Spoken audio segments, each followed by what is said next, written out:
West Indies Cricket, Caribbean Cricket Podcast. West Indies Cricket, Caribbean Cricket Podcast.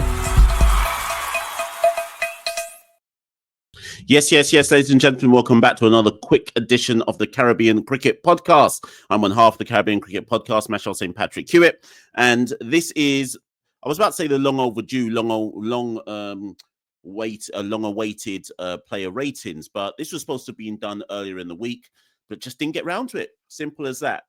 Since we dropped the Fazer episode on Wednesday, took a bit of break from dropping some, I was about to say content, I'm going to use the word art. Took a bit of a break from dropping some stuff. Was watching the 4-day championship, watching football, so on and so forth. But here we are, a week out, a week and a bit.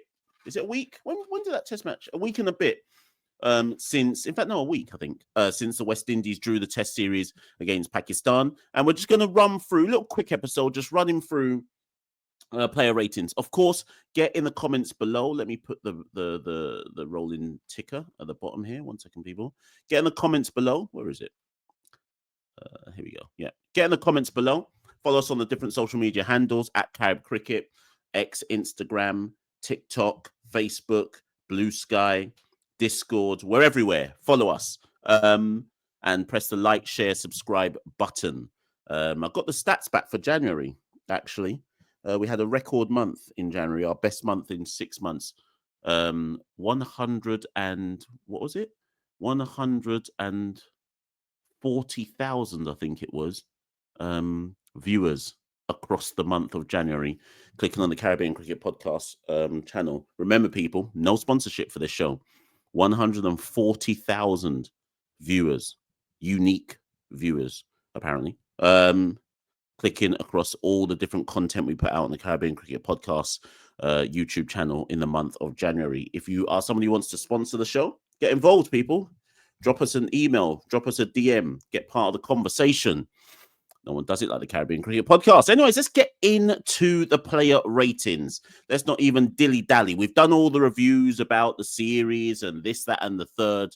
Let's just get straight into the player ratings. And we'll start straight at the top.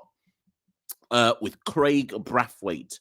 Kraigg Brathwaite. So his series was as follows, people. 4 innings, 84 runs at an average of 21 with 150.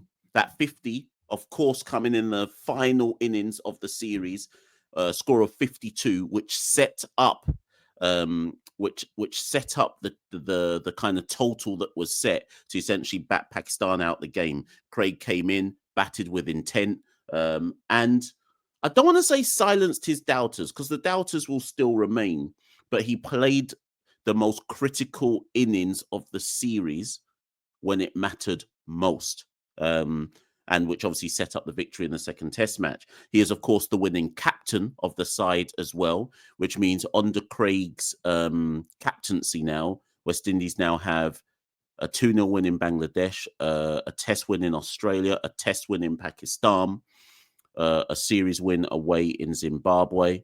I don't really want to count the draw at home versus Bangladesh, but it is what it is, right? So a series of heroic and historic. He's also got. Sorry, what I'm talking about. Kraig's also got the 1-0 win at home to England in 2022. Series draw at home to Sri Lanka. So Kraig's got quite a bit under his captaincy now. So I prefer these player ratings to reflect how a player's done on the pitch rather than giving them ratings for the captaincy. But I feel like you have to mention that with regards to Kraigg. I did a podcast with Jared Kimber on the Cricket 8 podcast earlier this week. And Jared and I were talking about when it's a pitch like the ones the West Indies had to bat on in Multan, how do you rate those pitches in the context of, we were talking about XG, for those of you who follow football, we're talking about XG and the equivalent in cricket. And the point I was trying to make was no one was going to score huge runs in this series. So when you look at me saying, oh, Kraigg scored 84 runs at an average of 21, what does that 21 really correlate to on a proper wicket where runs were there to be made? What does that 52 really correlate to on a wicket where there would have been readily available runs? So because of the importance of that 52 and because of the fact he's the captain, I'll give Kraigg 7 out of 10. Loads of I'm totally fine with loads of you getting into the comments and saying, how can you give a man 7 out of 10 when he only scored 150 in the series? Well, West Indies only scored 350s in the whole series, right? Across the two test matches. So I'm willing to accept that 7 might be too high, but hopefully people understand the two things I'm saying here. The context of the knock, the fact that big scores weren't really possible from these two sides on these pitches, and the fact that Kraigg is captain. Moving on, Mikyle Louis. So Mikyle Louis scored 25 runs in the series with a high score of 13. All the rest were single-digit scores or ducks. He averaged 6 in the series, and frankly, he looked all at sea. The flip side to me saying, there weren't a lot of runs out there available to the batters, and there was always a ball with your name on it, and it was difficult to really score big runs on these tracks. For all of that said, it's possible to argue two things can be right at the same time. That can be right, and you can also say at the same time that Mikyle Louis looked like he was out of his depth. I'm hard. On one hand, I've been very kind to Kraigg Brathwaite, and on the other hand, some will say I'm about to be harsh to Mikyle Louis. 0 out of 10. 0 out of 10, because I don't think he looked like he had the game to adapt to the style of the wickets. I don't think he showed an ability to be able to adapt to it. That doesn't mean that I'm saying, Mikyle Louis got to come out of the test side. I mean, he may well do so. But in the context of what I watched in Pakistan, 0 out of 10. Let's go to Keacy Carty. So Keacy Carty started the test match, or started the series, lost his place for the second test. In that first test, he scored 6 runs. I think it was a duck and then a 6. And then he was dropped for Amir Jangoo. On top of the fact that Carty struggled against Bangladesh, although we're only rating him for what happened in Pakistan, but the fact that they dropped him speaks to where they see his batting at right now. I think his test match average after, what is it now? 1, 2, 3, 4, 5 test matches is 17. He's obviously having a difficult time of it. 0 out of 10 for Keacy Carty. 0 out of 10. Moving on to his replacement, Amir Jangoo. So Jangoo came in for Carty in the second test match. He scored a duck and a good 30 in the second innings. Had a very good partnership with Kraigg Brathwaite. I think the partnership was something like, it was definitely over 50. I want to say it was like 60 or 70 runs, the partnership between Kraigg and Amir Jangoo. And it's a well-constructed 30. He played the spin quite well. However, I'm just going to add this caveat. After Amir Jangoo's 30, I saw a lot of people kind of get in the comments below some of our videos, even on the live call-in show that I did last Monday, and go, Amir Jangoo looks like he may be the one. And I was really frustrated with people who said that. That's not because Amir Jangoo isn't the one. That's not because Amir Jangoo isn't going to be the one. It's because he's played 1 test match. You've seen him play 2 innings, and he scored a century against Bangladesh in his debut ODI. Like the Amir Jangoo chat that I saw from some people really highlighted how down and out we are as a fan base. That you see a man come in, score duck and 30 on his test match debut, and people just start reaching and saying, yeah, this is the guy. I could never be that person. I'm going to need to see more from Jangoo before I start to say anything about this could be the guy and this, that, and the third, right? The second innings in the second test showed something. But that's all it did for me. It showed something. Let's see how Jangoo gets on. Assuming Sammy picks him, let's see how Jangoo gets on by the time Australia pitch up, and then India away, and then New Zealand away. If he's in those teams, let the cricket breathe, people. I could never, after 2 innings, go, yeah, Jangoo's the guy. But I saw some bits and pieces, yes. So for that 30 in the second innings, but remembering that he also got a duck, was it a first ball duck in the first innings? 5 out of 10. 5 out of 10 because of the context of that 30. It was important. Who was number 4? Kavem Hodge. So Kavem Hodge, 40 runs in 4 innings, highest score of 21. I think that 21 came in the first innings of the second test. Kavem Hodge will be disappointed. He should be rightly disappointed with his output in the test match. Let me just see his scores again. So he scored 4 and duck in the first test and then 21 and 15 in the second test. Kavem will be disappointed with his output. And I think he'll go in. Well, again, we don't know. I was about to say, he'll go into the Australia tests under a bit of pressure. But for all we know, Sammy's not picking him. I think Kavem's spot in the team is at risk. When I think the players have arrived back in the Caribbean now, so when Kavem goes back to play for the Windward Islands in the remainder of the West Indies Championship, I need to see him score some runs, because I think there's an argument to say the 50 versus Bangladesh in the Test series notwithstanding, there's an argument to say his spot's under pressure. Struggled at home versus South Africa, got 150 in 4 innings at home versus Bangladesh, and then high score of 21 in Pakistan across 4 innings. It's going to be under pressure. For this series, a 4, a duck, a 21 and a 15, 3 out of 10. 3 out of 10. And even then, some people might say, Mash, that's too high. But again, 21 and 50, it's about where you play, the context and the metric of the pitches they're playing on. 3 out of 10. Alick Athanaze, one of only 3 West Indian batters to hit a 50 in the first test. He scored a 55. Only scored 12 more runs in the series after that. So it's how heavily you weigh the metric of that 55.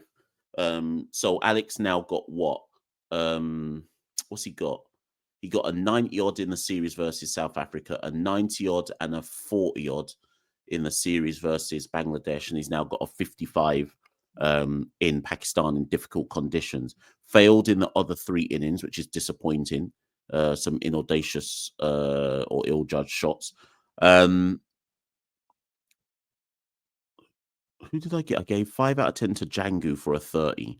So for the 55, the 1 innings in 4 that Athanaze tends to give us, I'm going to give him a 6 because of. I mean, it was in a losing effort, but anybody who got over a 50, I think you have to give a minimum of a 6 in the context of the series.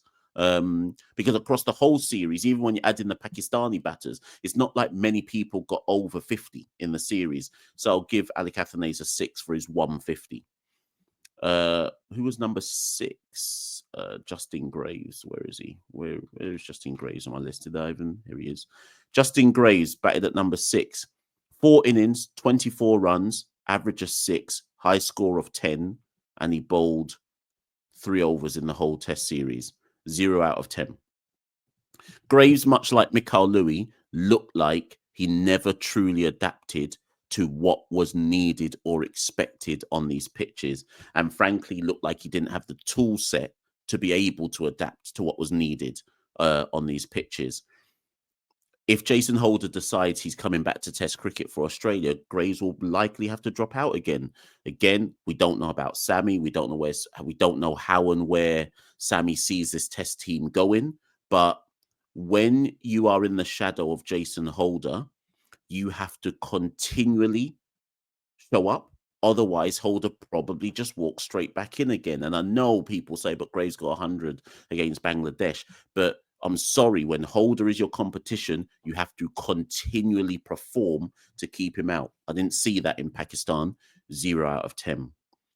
Tevin Imlach. So Josh Da Silva was dropped, much to the delight of several people in media and social media circles. Imlach came in and was very good behind the stumps.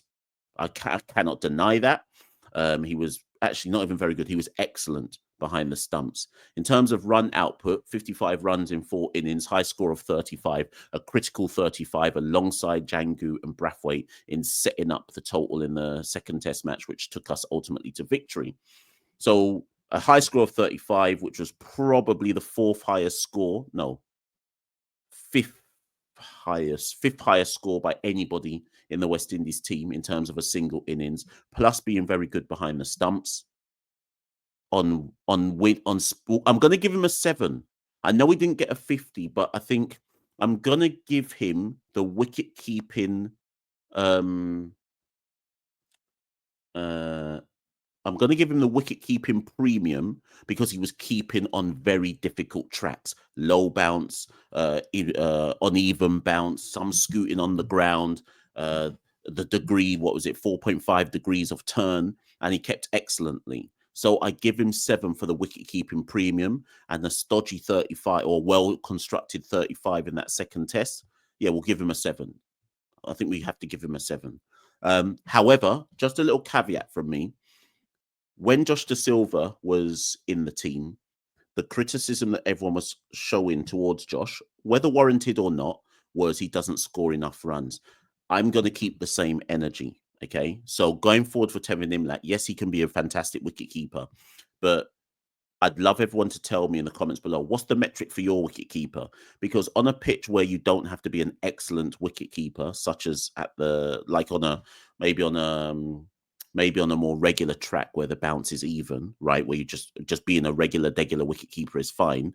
We have to go back to the runs metric. If that was what was the definition for why Josh Da Silva should be dropped in terms of runs, got to keep it 100 for Tevin Imlach as well. Runs is the metric for me. Number 8, Kevin Sinclair. So Kevin Sinclair went as the all-rounder off-spinner. We can talk and argue about whether Rakeem Cornwall should have been in that spot, but whatever. Kevin Sinclair's the incumbent. He took the spot, and he scored 49 runs in 4 innings with only one score of real significance, which was the 28, again, in that crucial second innings, which set up he again contributed, like Jangoo, like Imlach, like Kraigg Brathwaite, contributed to setting the total that was needed to ensure Pakistan were batted out of the games. That was a critical innings. With the ball, Sinclair took 5 wickets in the series at 36 apiece. To show you how much the pitch was spinning, Sinclair got it to spin. Kevin Sinclair is no big spinner of the ball. He's no big turner of the ball. And yet it was turning for him, which shows you just how much assistance the bowlers were getting.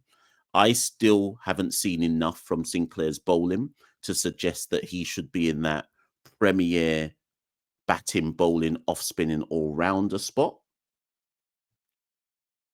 But he's the incumbent, and he hasn't done. It's not like he did anything in this series which makes me think, oh, now he's out the side. I think he's done his incumbency well. But I think there's probably better bowlers out. Not even probably. There are better off spinners out there than him. So then you have to look at his batting and say, does he offset that with the bat? That's a debate for another day. How do we rate him across the series? 5 wickets at 36 and 1 score of 28. 5 out of 10. 5 out of 10 for Kevin Sinclair.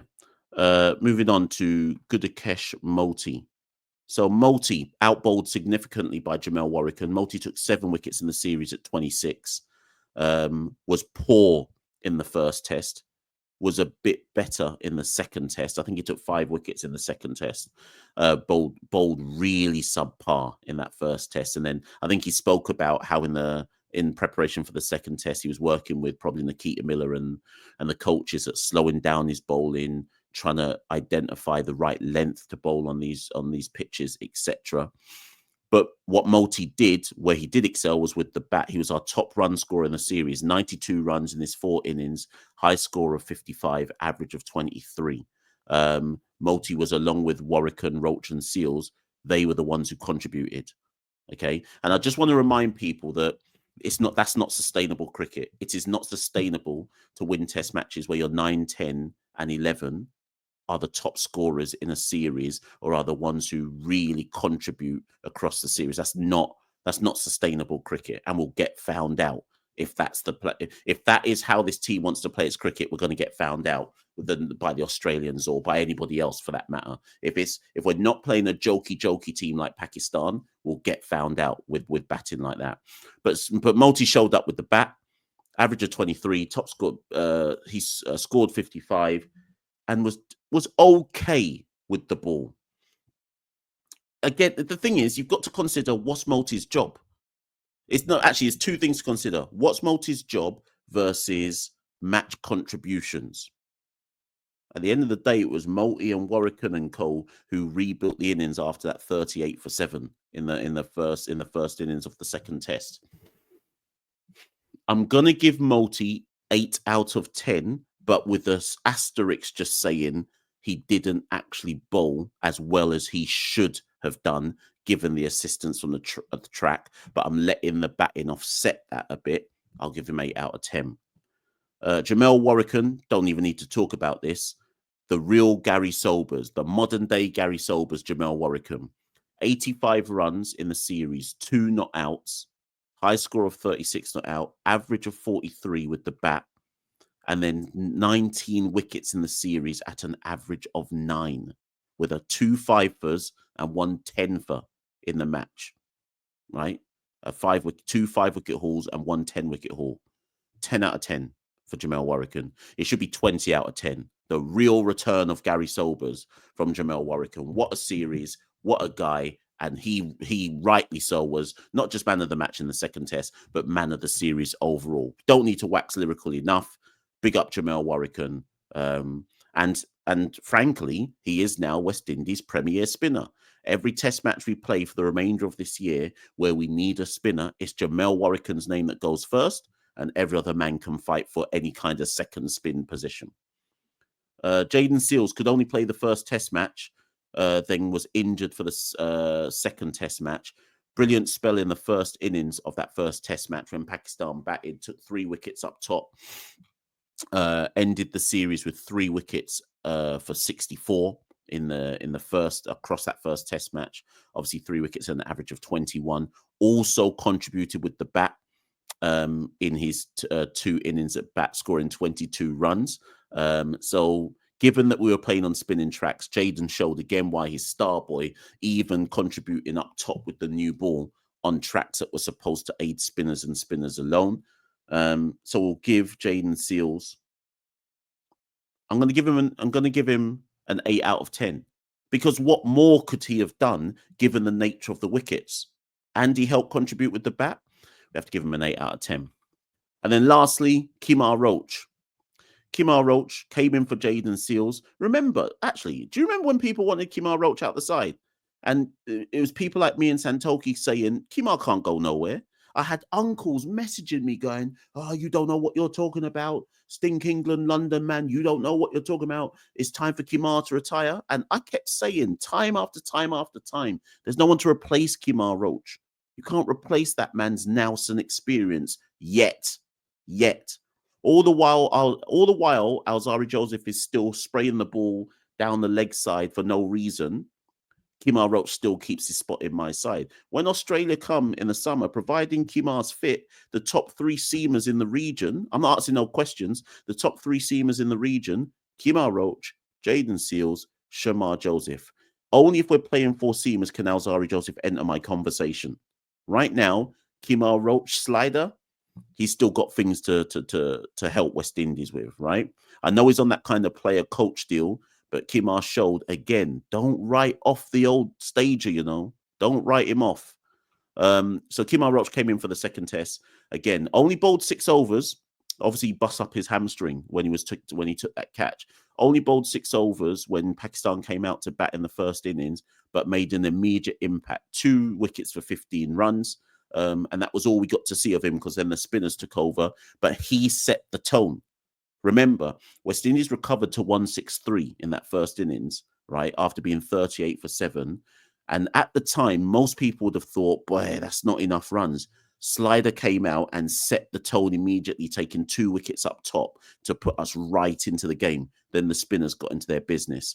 Let's not also forget that Kemar Roach with the bat scored 29 runs. High score of 25 in that first innings of the second test when West Indies recovered from that 38 for 7. So he contributed as well. Kemar Roach, 8 out of 10. 8 out of 10. Listen, people, little quick one. Like I say, there's been a 3.5 day break since we dropped any new art, some say content. So here's just something for you to round off the weekend with. Get in the comments below as usual. Like, share, subscribe. And if you'd like to support the Caribbean Cricket Podcast, you can help us financially at www.patreon.com/CaribCricket. Any little bit helps and counts towards us improving the quality of what we do and making sure, and the regularity of what we do. In terms of things to come later this week, first and foremost, in terms of what we'll be dropping, definitely dropping some stuff looking at the women's series, both the ODI and the T20, the winning series against Bangladesh. Definitely dropping some stuff reviewing the first round of the West Indies Championship. What else is on the radar? I'm dropping some stuff on the West Indies diaspora, call-in shows on Monday as usual. So plenty of content coming over the week, people. And in terms of things to look out for in terms of actual play and matches to watch, second round of the West Indies Championship starts on Wednesday, the 5th of February. And if you don't know the fixtures, they are Guyana versus CCC. That's at Providence. So obviously that match will probably end in 2 days. Barbados versus West Indies Academy. That's at Kensington Oval. That's going to be a day-nighter, pink ball match. Windward Islands versus Trinidad and Tobago at Arnos Vale. That's also going to be a day-night pink ball match. And then Leeward Islands versus Jamaica. I think that's at Serviv Ground. And that will just be a normal match, not a day-nighter. So look out for all of that over the next few weeks or so. As ever, people, I've been Machel St. Patrick Hewitt, one half of the Caribbean Cricket Podcast. You can find us on all the social media handles, and on your way out, if you haven't already done so, like, share, and subscribe. And we'll see you all very, very soon. West Indies Cricket, Caribbean Cricket Podcast. West Indies Cricket, Caribbean Cricket Podcast.